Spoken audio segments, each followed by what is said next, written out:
Kembali lagi dengan channel Bahas Saham, teman-teman investor. Pada kesempatan kali ini, saya akan mencoba membahas saham Bank Danamon. Karena kalau saya lihat dari beberapa permintaan dari subscriber dan juga teman-teman investor lain dari beberapa sosial media seperti Stockbit dan yang lainnya, banyak yang merequest ataupun pengen tahu dan penasaran mengenai saham Bank Danamon atau Bank BDMN ya teman-teman, kalau kita lihat dari kode sahamnya. Kemudian untuk emiten ini juga sudah mengeluarkan laporan kuartal terakhir di tahun 2023. Jadi seperti apa langsung saja. Nah untuk saham Bank Danamon ini secara umum, kalau kita lihat dari pergerakan harga sahamnya, teman-teman investor bisa dilihat sebenarnya masih terjadi penurunan ya teman-teman yang cukup dalam. Pada saat dia sudah mencapai titik tertinggi di tahun 2019, dia hampir mencapai angka 10.000, bahkan lebih menurut saya teman-teman. Dan dari harga tersebut, dia mengalami penurunan yang cukup signifikan. Dari tahun 2020 pada saat pandemi itu merupakan harga yang termasuk yang paling rendah ya teman-teman. Kemudian sampai dengan tahun sekarang di tahun 2023 dan tahun 2024, harganya sebenarnya masih terkonsolidasi di kisaran harga di 2000-an teman-teman, atau mungkin paling tinggi di harga 3000. Jadi harga sahamnya sendiri secara umum masih berada di bawah.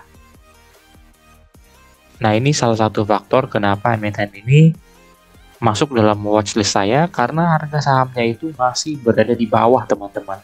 Padahal sebenarnya nanti kalau kita lihat dari pembahasan selanjutnya secara fundamental, kita akan melihat bahwa ternyata kinerja dari emiten ini tidak terlalu buruk. Nah, seperti apa? Langsung saja untuk yang pertama, analisis fundamental dari laporan keuangan, historis maupun valuasinya. Pertama, kita akan melihat historis dari laba bersih emiten ini. Sampai dengan tahun 2023 secara full atau annual, emiten ini mencatatkan laba sebesar 3,5 triliun, teman-teman. Nah, ini sudah meningkat dari tahun 2020 pada saat COVID yang memang harganya atau laba bersihnya itu dihajar sampai dengan ke 1 triliun dari 4 triliun di periode sebelumnya, teman-teman. Dari 4 triliun, kurang lebih turun 3 triliunan, teman-teman, dari 2019 ke tahun 2020. Nah, dari tahun 2020, kita melihat sebenarnya sudah ada peningkatan dari performanya sendiri. Di tahun 2021 sudah meningkat menjadi 1,5 triliun, di tahun 2022 menjadi 3,3 triliun, dan di tahun 2023 secara full dia sudah mencapai 3,5. Jadi sebenarnya dari performa atau laba bersih, dia sudah mulai mendekati laba bersih di tahun 2018 dan tahun 2019 seperti yang kita lihat pada grafik berikut ini. Nah, kemudian dari laba bersih tadi, apa saja yang menjadi penyumbang pos-pos laba bersih tadi? Yang pertama dari pendapatan bunga neto. Di sini kita lihat dari laporan keuangannya secara signifikan meningkat ya teman-teman, kurang lebih 1 triliunan dari tahun 2022 menuju tahun 2023. Yang sebelumnya mencapai 14 triliun, sekarang sudah mencapai 15,2 triliun ya teman-teman. Nah, kemudian dari pendapatan lainnya juga dari 3,9 triliun meningkat menjadi 4,2 triliun. Cukup bagus dari sisi performa untuk emiten ini di tahun 2023. Nah, kemudian kita lanjut ke historis dari ekuitasnya. Untuk ekuitas sendiri atau aset bersih dari emiten ini meningkat signifikan ya. Walaupun memang di tahun 2020 ada penurunan, tapi mirip dengan historis laba tadi, dari tahun 2020 menuju ke tahun yang 2023 terjadi peningkatan secara signifikan. Untuk sekarang saja posisinya sudah mencapai 49 triliun ya teman-teman untuk ekuitasnya. Dan ini merupakan angka yang baik, karena dari tahun 2018 kurang lebih ada 8 triliun peningkatan ekuitasnya teman-teman. Nah, kemudian dari sisi liabilitas, karena ini merupakan emiten perbankan, jadi sebenarnya untuk liabilitas cukup bagus kalau memang liabilitasnya semakin tahun, bertambahnya periode itu akan semakin tinggi atau semakin meningkat. Nah, di sini saya melihat di tahun 2023 ada peningkatan signifikan untuk liabilitasnya. Jadi, untuk emiten ini berarti semakin banyak dana dari masyarakat atau dana pihak ketiga yang sudah mengalir masuk ke dalam emiten ini. Dan itu merupakan hal yang cukup positif dan cukup bagus menurut saya. Nah, dari sisi historis penambahan atau pengurangan kas, untuk emiten ini dari tahun 2018 tercatat memang ada 2 kali mengalami yang namanya pengurangan kas. Bahkan di tahun 2023 juga di sini secara full dia bahkan mengalami penurunan atau pengurangan kas sebesar 1 triliun, teman-teman. Dan memang yang signifikan terjadi itu adalah di tahun 2019, kalau saya tidak salah itu merupakan adanya pembayaran liabilitas yang terjadi pada tahun 2019. Dan secara overall sih sebenarnya untuk pengurangan atau penambahan kas ini terlihat ada 4 kali terjadi penambahan, yaitu di tahun 2018, 2020, 2021, dan 2022. Dan di tahun 2019 itu yang cukup signifikan terlihat adanya pengurangannya. Nah, dari sisi posisi kas akhir tahun Bank Danamon, dari tahun ke tahun sih sebenarnya terjadi peningkatan, tapi memang untuk tahun 2023 sendiri terlihat menurun dari tahun 2022 yang mana mencapai angka 18 triliun dan periode sebelumnya mencapai angka 19 triliun. Jadi kurang lebih ada penurunan 1 triliun, teman-teman. Nah, kemudian kita masuk ke posisi harga sahamnya. Nah, rata-rata harga saham yang terjadi selama beberapa periode terakhir, di sini saya mengambil datanya untuk tahun 2018 sampai dengan tahun berjalan ya, di tahun 2023. Nah, di sini kita lihat grafiknya, sebenarnya untuk emiten ini secara historis itu memang terjadi penurunan signifikan, baik secara rata-rata ya teman-teman. Ini datanya data rata-rata harga sahamnya ya. Nah, di sini terlihat memang di tahun 2023 itu dia menurun. Dari yang sebelumnya dia mencapai angka 6 ribuan, sekarang dia hanya mencapai angka 2 ribuan, teman-teman. Nah, kemudian dari sisi ROE dan juga EPS, untuk ROE-nya sendiri di sini sudah terlihat ada peningkatan ya. Kemudian EPS-nya juga sudah mulai menuju ke EPS yang terjadi di tahun 2018 dan juga 2019. Dan untuk rata-rata ROE-nya 5 tahun terakhir itu mencapai angka 6%. Dan kalau kita lihat dari sisi EPS di tahun 2023 itu sudah cukup signifikan meningkat dari tahun 2022. Nah, berbanding terbalik tadi dengan rata-rata harga sahamnya, yang dimana secara grafik untuk harga sahamnya masih berada di bawah, dan ternyata secara ROE dan EPS dia sudah menanjak naik, teman-teman, hampir menyerupai ROE dan EPS di tahun 2018 dan tahun 2019.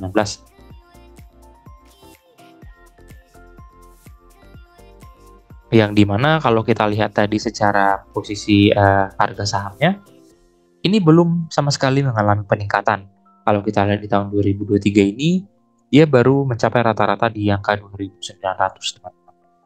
Jadi seharusnya sudah selayaknya setidaknya berada di angka 4.000 atau 5.000 kalau kita melihat dari historis ROE dan EPS tadi yang sudah mulai menanjak naik menuju ke ROE di atas 8 atau lebih tepatnya di angka 9, dan di EPS kurang lebih berada di angka 400-an.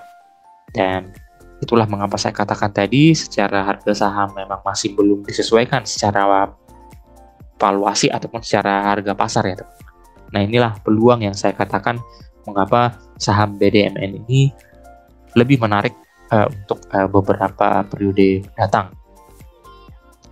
Nah, kemudian kita masuk seperti biasa untuk pembahasan saya pribadi itu saya selalu melihat prediksi harga sahamnya sesuai harga fundamental, dan pada saat saya membuat video ini harga saham Bank Danamon ini berada di harga 2.930. dengan proyeksi PBV 0,6 dan PER 8,2 pada saat harga 2.930.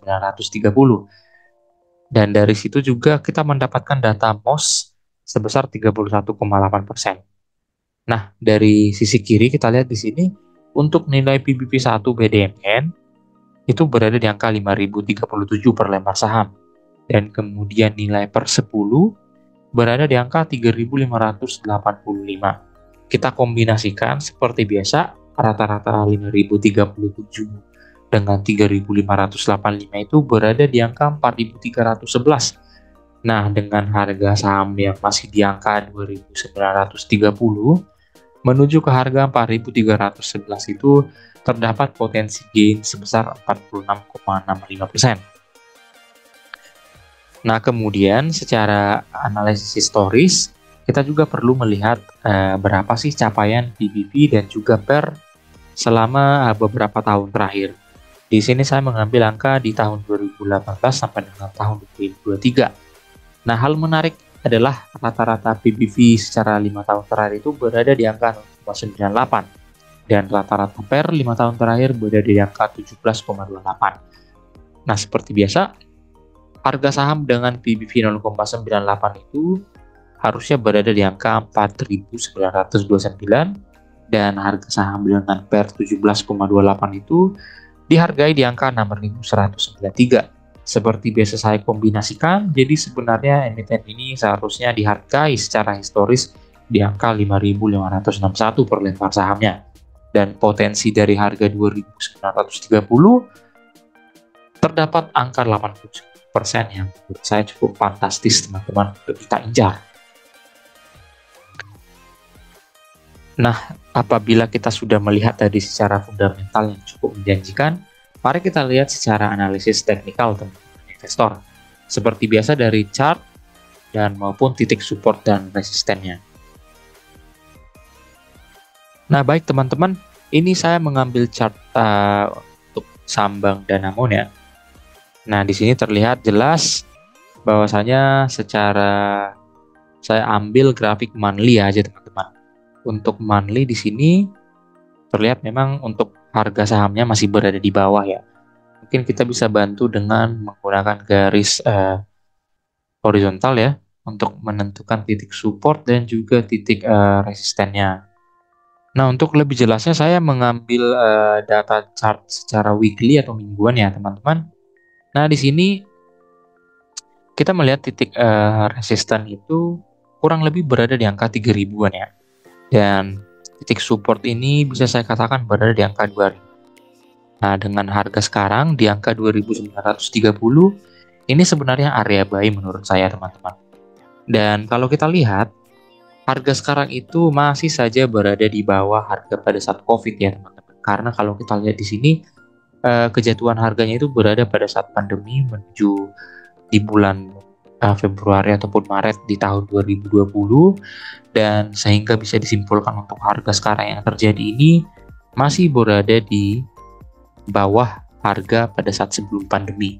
Dan ternyata kalau kita lihat secara performa tadi, untuk emiten ini sebenarnya performanya sudah jauh melampaui pada saat pandemi ya teman-teman, dan mungkin memang belum menuju ke harga atau performa sebelum COVID, tapi kalau kita lihat tadi secara historis laba bersih, perbedaannya sebenarnya tidak terlalu jauh teman-teman. Jadi kalau kita bandingkan performa dengan pergerakan harga sahamnya itu tidak apple to apple lagi. Untuk harga sahamnya ini sudah terlalu jauh menurun ke bawah, jadi sebenarnya wajar saja jika ini bisa menembus resisten di angka 3.400. Nah, jadi menurut pendapat saya pribadi, untuk emiten ini sebenarnya harus bermain di angka 4.000-an teman-teman, sampai dengan angka kurang lebih di angka 4.500 sampai dengan 5.000. Karena dari sisi performa tadi dia sudah mendekati angka pada saat 2019 yang dimana tadi mencapai angka 4 triliun. Nah, walaupun seperti itu, perbedaannya kan sudah sangat kecil ya teman, dari performanya. Sementara harga sahamnya ini yang menjadi terlihat gapnya itu cukup jauh. Nah, ini yang merupakan anomali menurut saya, dan inilah yang menjadikan emiten ini saya cocok masukkan ke watchlist karena dari sisi harganya saja dia masih berkutat di angka 2000 sampai dengan 3000-an. Jadi menurut saya wajar saja jika ini sudah mencapai di atas angka 3000 atau bahkan di atas angka 4000 ya teman-teman. Karena dari sisi fundamental tadi, dia dari harga laba bersih ataupun maksud saya pencapaian laba bersihnya itu sudah hampir mirip dengan angka laba bersih sebelum pandemi, lebih tepatnya di tahun 2019 maupun di tahun 2018. Jadi setidaknya harga saham ini seharusnya sudah menyamai kurang lebih sama dengan harga saham di tahun 2018 dan juga tahun 2019 seperti yang saya tandai di sini teman-teman. Nah, inilah peluang yang saya rasa cukup menarik bagi teman-teman investor.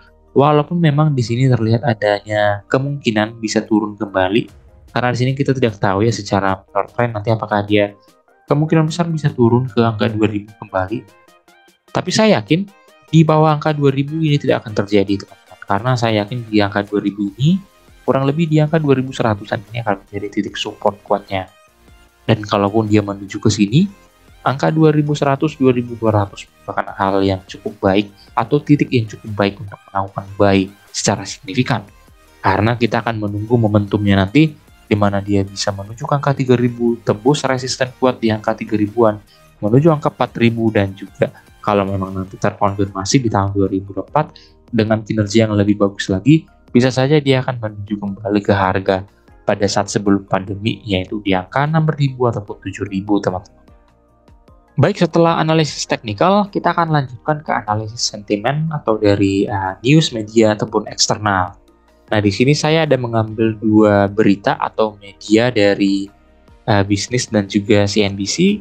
Untuk yang pertama, Bank Danamon ini meraup laba 3,5 triliun. Itu tadi yang saya jelaskan di stories laba bersihnya.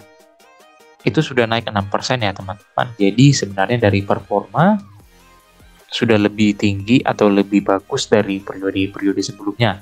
Inilah merupakan sentimen yang bagus menurut saya untuk emiten ini. Dan kemudian yang kedua, penyaluran kredit tumbuh 19%. Nah, ini tadi penyumbang yang saya katakan dari sisi laporan laba ruginya. Tentunya pendapatan dari emiten ini memang meningkat signifikan ya, teman. Itu 19%. Itulah yang berdampak terhadap peningkatan laba tadi. Nah, secara overall, untuk emiten ini secara news atau sentimen eksternal itu cukup baik ya teman-teman. Nah, itulah saya katakan tidak ada saya rasa news atau media yang bersifat negatif yang mungkin akan menjatuhkan emiten ini ke depannya. Nah, pada saat sekarang lah kita bisa secara investor bisa mengakumulasi emiten ini walaupun memang tadi secara teknikal kemungkinan ada turun kembali, tapi itu adalah waktu yang tepat untuk menambah teman-teman investor. Dan jangan lupa, untuk Bank Danamon ini dia membagikan dividen yang mungkin menjadi faktor penarik untuk investor teman-teman. Nah, mungkin sekian pembahasan mengenai saham Bank Danamon. Berikut quotes untuk video kali ini, yaitu someone is sitting in the shade today because someone planted a tree a long time ago. Artinya, untuk mendapatkan hasil yang bagus itu perlu adanya time frame ya cukup panjang, yang artinya kita harus menginvestasikan dana kita atau tenaga kita jangka waktu yang lama agar kita bisa mendapatkan hasil yang lebih baik ke depannya teman-teman. Apabila teman-teman investor memiliki komentar ataupun tanggapan mengenai emiten ini, boleh di komen di kolom komentar dan jangan lupa klik like dan subscribe untuk kemajuan channel ini. Terima kasih.